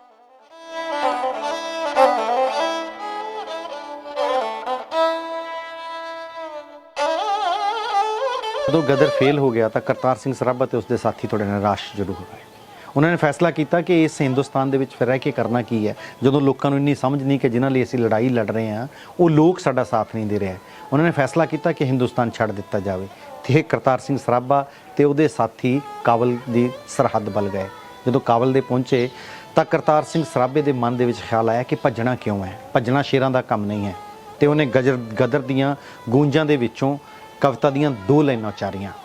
Hind ਦੇ ਬਹਾਦਰੋ ਕਿਉਂ ਬੈਠੇ ਚੁੱਪ ਜੀ, ਅੱਗ ਲੱਗੀ ਦੇਸ਼ ਨਾ ਸਹਾਰੋ ਧੁੱਪ ਜੀ, ਬੁੱਝਣੀ ਆਪਣਾ ਸਰੀਰ ਤੱਜ ਕੇ, ਬਣੀ ਸਿਰ ਸ਼ੇਰਾਂ ਦੇ ਕੀ ਜਾਣਾ ਭੱਜ ਕੇ। ਤੇ ਸੱਚਮੁੱਚ ਦੇ ਵਿੱਚ ਉਹ ਸ਼ੇਰ ਭੱਜੇ ਨਹੀਂ, ਵਾਪਸ ਆ ਗਏ। ਉਹ ਰਜਿੰਦਰ ਸਿੰਘ ਪੈਨਸ਼ਨਰ ਦੇ ਘਰੇ ਗਏ, ਪਰ ਗੰਡਾ ਸਿੰਘ ਰਸਾਲਦਾਰ ਨੇ ਫੇਰ ਗਦਾਰੀ ਕੀਤੀ ਤੇ ਉਹਨਾਂ ਨੇ ਇਨਕਲਾਬੀ ਸਾਥੀਆਂ ਨੂੰ ਸਾਰਿਆਂ ਨੂੰ ਪਕੜਵਾ ਦਿੱਤਾ ਗਿਆ। ਕਰਤਾਰ ਸਿੰਘ ਸਰਾਭਾ ਜੱਜ ਦੇ ਮੂਹਰੇ ਜਦੋਂ ਪੇਸ਼ ਹੋਇਆ ਤਾਂ ਜੱਜ ਨੇ ਕਿਹਾ ਕਿ ਤੇਰੀ ਉਮਰ ਬਹੁਤ ਛੋਟੀ ਹੈ, ਤੂੰ ਮਾਫੀ ਮੰਗ ਲੈ, ਤੂੰ ਜਿਹੜਾ ਬਿਆਨ ਦੇ ਰਿਹਾ ਇਹਦੇ ਬਾਰੇ ਵਿਚਾਰ ਕਰ, ਕੱਲ੍ਹ ਨੂੰ ਅਸੀਂ ਫੇਰ ਸੁਣਵਾਈ ਕਰਾਂਗੇ। ਕਰਤਾਰ ਸਿੰਘ ਸਰਾਭੇ ਨੇ ਕਿਹਾ ਮੈਂ 1 ਮਿੰਟ ਵੀ ਇਹਦੇ ਬਾਰੇ ਵਿਚਾਰ ਨਹੀਂ ਕਰਨਾ ਚਾਹੁੰਦਾ, ਮੈਨੂੰ ਤੁਸੀਂ ਛੇਤੀ ਤੋਂ ਛੇਤੀ ਫਾਂਸੀ ਦੇ ਤਖਤੇ ਤੇ ਚਾੜੋ ਤਾਂ ਜੋ ਮੈਂ ਸ਼ਹੀਦ ਹੋ ਕੇ ਦੁਬਾਰਾ ਜਨਮ ਲੈ ਕੇ ਹਿੰਦੁਸਤਾਨ ਦੇ ਵਿੱਚੋਂ ਅੰਗਰੇਜ਼ਾਂ ਨੂੰ ਬਾਹਰ ਕੱਢਾਂ। ਇੱਕ ਗੱਲ ਹੋਰ, ਜਦੋਂ ਕਰਤਾਰ ਸਿੰਘ ਸਰਾਭੇ ਦੀ ਸ਼ਨਾਖਤ ਕਰਨ ਦਾ ਵੇਲਾ ਆਇਆ, ਕਿਉਂਕਿ ਪਿੰਡ ਦੇ ਵਿੱਚ ਕਰਤਾਰ ਸਿੰਘ ਸਰਾਭਾ ਤਾਂ ਬਹੁਤ ਘੱਟ ਸਮਾਂ ਰਿਹਾ, ਛੋਟੀ ਉਮਰ ਦੇ ਵਿੱਚੋਂ ਹੀ ਪਿੰਡ ਦੇ ਵਿੱਚੋਂ ਚਲਾ ਗਿਆ। ਪਿੰਡ ਦਾ ਕੋਈ ਵੀ ਆਦਮੀ ਜਿਹੜਾ ਸੀ ਉਹ ਕਰਤਾਰ ਸਿੰਘ ਸਰਾਭੇ ਦੀ ਸ਼ਨਾਖਤ ਨਹੀਂ ਸੀ ਕਰਨਾ ਚਾਹੁੰਦਾ। ਇੱਕ ਬੰਦਾ ਸੀ ਜਿਹੜਾ ਬੰਗਾਲ ਬਿਹਾਰ ਦੇ ਵਿੱਚੋਂ ਪਿੰਡ ਦੇ ਕਿਸੇ ਡਰਾਈਵਰ ਨੇ ਉਹਨੂੰ ਲੈ ਕੇ ਆਉਂਦਾ ਸੀ ਤੇ ਇੱਥੇ ਹੀ ਉਹ ਜੰਮਿਆ ਪਲਿਆ ਸੀ। ਜਦੋਂ ਉਹ ਕਰਤਾਰ ਸਿੰਘ ਸਰਾਭੇ ਦੀ ਸ਼ਨਾਖਤ ਕਰਨ ਆਇਆ ਤਾਂ ਕਰਤਾਰ ਸਿੰਘ ਸਰਾਭਾ ਪਹਿਲਾਂ ਹੀ ਅੱਗੇ ਹੋ ਕੇ ਬੋਲਿਆ ਲਾਈਨ ਦੇ ਵਿੱਚੋਂ ਨਿਕਲ ਕੇ ਕਿ ਮੈਂ ਹੀ ਹਾਂ ਕਰਤਾਰ ਸਿੰਘ ਸਰਾਭਾ, ਐਵੇਂ ਨਾ ਕਿਸੇ ਹੋਰ ਵੱਲ ਹੱਥ ਕਰ ਦੇਵੀਂ ਤੇ ਤੇਰੇ ਮੁਰੱਬੇ ਖੁੱਸ ਜਾਣਗੇ। ਅਜਿਹਾ ਸੀ ਕਰਤਾਰ ਸਿੰਘ ਸਰਾਭਾ। ਕਰਤਾਰ ਸਿੰਘ ਸਰਾਭਾ ਆਖਰੀ ਦਿਨ ਵੀ ਮਰਸੀ ਪਟੀਸ਼ਨ ਕਰ ਸਕਦਾ ਸੀ, ਉਹ ਅਪੀਲ ਕਰ ਸਕਦਾ ਸੀ। ਉਹਨੂੰ ਕਿਹਾ ਗਿਆ ਕਿ ਤੂੰ ਅਪੀਲ ਕਰ ਤੇ ਕਰਤਾਰ ਸਿੰਘ ਸਰਾਭੇ ਨੇ ਸਾਫ਼ ਮਨਾ ਕੀਤਾ ਕਿ ਮੈਂ ਇੱਕ ਨਹੀਂ, ਜੇ ਮੈਂ ਬਾਰ-ਬਾਰ ਜਨਮ ਲਵਾਂਗਾ, 1000 ਜਨਮ ਲਵਾਂਗਾ ਤਾਂ ਮੈਂ 1000 ਜਨਮ ਹੀ ਆਪਣੇ ਦੇਸ਼ ਲਈ ਫਾਂਸੀ ਦੇ ਤਖਤੇ ਤੇ ਝੂਲਾਂਗਾ। 19.5 ਸਾਲ ਦਾ ਪੰਜਾਬ ਦਾ ਗੱਭਰੂ ਹੱਸਦਾ ਹੱਸਦਾ ਫਾਂਸੀ ਦਾ ਤਖਤਾ ਝੂਲ ਗਿਆ, ਪਰ ਸਵਾਲ ਛੱਡ ਗਿਆ ਸਾਡੇ ਜਹਨ ਦੇ ਵਿੱਚ, ਸਾਡੇ ਨੌਜਵਾਨਾਂ ਲਈ ਤੇ ਸਾਡੇ ਹਾਕਮਾਂ ਲਈ ਵੀ। ਸਾਡੀ ਆਜ਼ਾਦੀ ਹੈ ਜਾਂ ਨਹੀਂ, ਤੁਸੀਂ ਵੀ ਸੋਚਿਓ, ਜ਼ਰੂਰ ਵਿਚਾਰਿਓ। ਸ਼ੁਕਰੀਆ। ਸਾਡੇ ਵੀਰ ਨੂੰ ਤੁਸਾਂ ਨੇ ਖੁਸ਼ ਰਹਿਣਾ, ਸਾਡੇ ਵੀਰ ਨੂੰ ਤੁਸਾਂ ਨੇ ਖੁਸ਼ ਰਹਿਣਾ, ਅਸੀਂ ਆਪਣੀ ਆਪ ਨਿਭਾ ਦਿਆਂਗੇ, ਦੁੱਖ ਝੱਲਾਂਗੇ ਹੱਸ ਕੇ ਬਾਣ ਮਰਦਾ, ਨਾਲ ਖੁਸ਼ੀ ਦੇ ਸੀਸ ਲਗਾ ਦਿਆਂਗੇ। ਖਾਤਰ ਧਰਮ ਦੀ ਜਿੰਦ ਕੁਰਬਾਨ ਕਰਕੇ, ਖਾਤਰ ਧਰਮ ਦੀ ਜਿੰਦ ਕੁਰਬਾਨ ਕਰਕੇ, ਜੜ ਜ਼ੁਲਮ ਦੀ ਪੁੱਟ ਵਿਖਾ ਦਿਆਂਗੇ। ਥੋੜੇ ਦਿਨਾਂ ਤਾਈਂ ਬੇੜਾ ਪਾਰ ਹੋਸੀ, ਸਰੋਂ ਹੱਥ ਤੇ ਅਸੀਂ ਜਮਾ ਦਿਆਂਗੇ।